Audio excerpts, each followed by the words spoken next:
Hi friend समस्त को नमस्कार जय जगन्नाथ।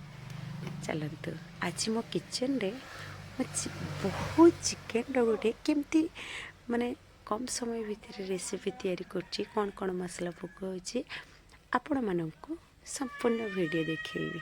देखंतु चिकेन तो आमे बहुत तरीके रोषे करू जेमती माने आपण जमिति रोषे करिवे आपण माने जेहेतु आम गाँव घर गाँ परिवेश रे आम जमती रोषे करमती ही देखा।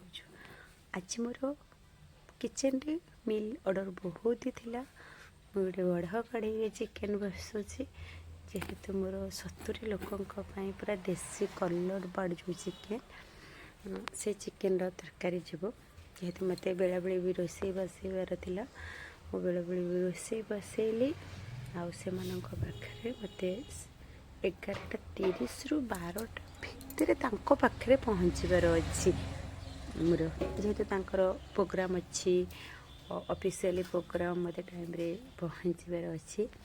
ଆପଣମାନେ ଚାହିଁଲେ ବି ଆପଣମାନଙ୍କୁ ବି ଆମେ ଟାଇମ୍ରେ ପହଞ୍ଚାଇ ଦେବୁ। ଆମର ମାନେ ଆପଣ ଯେଉଁ ଟାଇମ୍ କହିବେ ଆମେ ସେଇ ଟାଇମ୍ରେ ହିଁ ପହଞ୍ଚାଇ ଦେବୁ।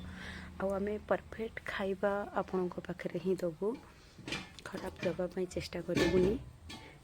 जेहेतु सब चेष्टा करूँ भल दवापाई आपण मैंने आम भिडियो देखिले निश्चिंत जानीपर आमर तरकारी क्वालिटी आउ क्वालिटी देखिले निश्चिंत जानीपर जे तरकारी टेस्ट कौन।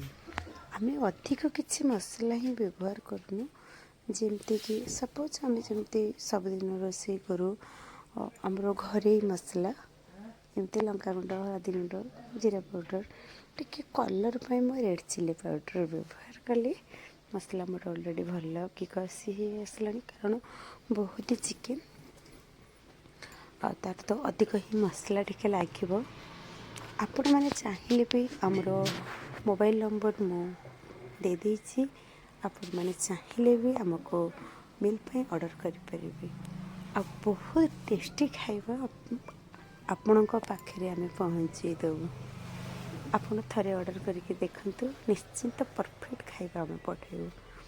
ଆମେ ପରଫେକ୍ଟ ଖାଇବା ପଠାଉଛୁ ବହୁତ ବହୁତ ଦୂର ଦୂରାନ୍ତରକୁ ଆମେ ମିଲ୍ ବି ପଠାଉଛୁ।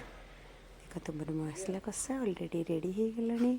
ତାପରେ ମୁଁ ଚିକେନ୍ ଆଡ଼୍ କରିଦେଲି ଯେହେତୁ ଟିକେ କଲର୍ ବାର୍ଡ଼ କୁକୁଡ଼ା ଦେଶୀ କୁକୁଡ଼ା ତାକୁ ଟିକେ ଅଧିକ ଟାଇମ୍ ଟିକେ भल कि कषिया पड़ो। देखो मु घोड़े घोड़े कषि दे आसलानी कषि हो गलानी अल्प टिके पानी देकी ओल्लैदेले मोर तरकारी रेडी हो। मु आलू आगु भाजिकी भी रखी थी।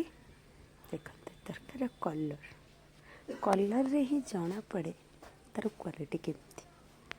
एपटे भी भात हो आसलानी फुटलानी मुझे एकाथरे 3टी चूल्हे लगे आउ चूल्ही रे रोषे कर आलू कषा। आलू कषा एपटे हो गलानी कारण साधा भी ऑर्डर अच्छी बाहर चूल्हा लगे आलू कषा करदे।